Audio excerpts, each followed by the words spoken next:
ঈদের সময়টা ঘনিয়ে আসলে আমরা অনেকে জানি, বলে, জিজ্ঞাসা করা হয়, এবারের ফিতরা কত? 60 টাকা না 120 টাকা? কত এবারের ফিতরা? আল্লাহু আকবার। নবী সাল্লাল্লাহু আলাইহি সাল্লামের বুখারী মুসলিমের হাদিস, আবু সাঈদ খুদরি সহ অসংখ্য সাহাবী, ইবনে ওমর রাদিয়াল্লাহু তাআলা আনহু, ইবনে আব্বাস রাদিয়াল্লাহু তাআলা আনহু, অসংখ্য সাহাবী থেকে হাদিস রয়েছে।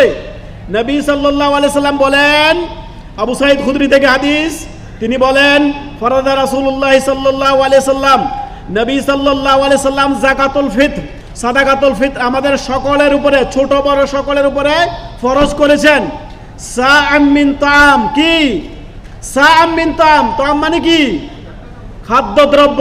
তাআম মানে টাকা না, নগদ অর্থ না। সাহাবায়ে কেরামদের কাছে নগদ স্বর্ণ মুদ্রা এবং রূপ্য মুদ্রা ছিলেন, তারা এটা দিয়ে দান করেননি। সাহাবায়ে কেরামদের কাছে অর্থ ছিলেন, তারা অর্থ দ্বারা আপনার ফিতরা আদায় করেননি। অতএব আমরাও অর্থ দ্বারা ফিতরা আদায় করব না। একসা পরিমাণ খাদ্যদ্রব্য দিবেন।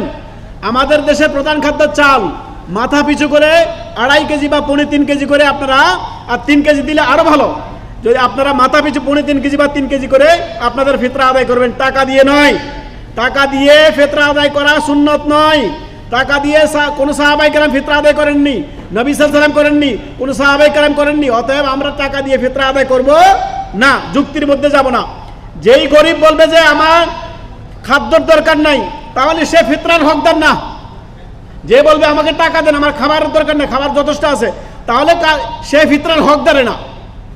যার খাবার দরকার আছে তাকে আপনি ফিতরা দেন, যার খাবারের দরকার আছে তাকে আপনি আপনার ফিতরা দান করবেন। যার দরকার নাই তাকে কেন দিতে যাবেন? যুক্তি দিয়ে ধর্ম চলে না, দলিল দ্বারা চলে। সহিহ বুখারী মুসলিমের হাদিস, নবী সাল্লাল্লাহু আলাইহি সাল্লাম খাদ্য দ্বারা ফিতরা আদায় করতে বলেছেন। 3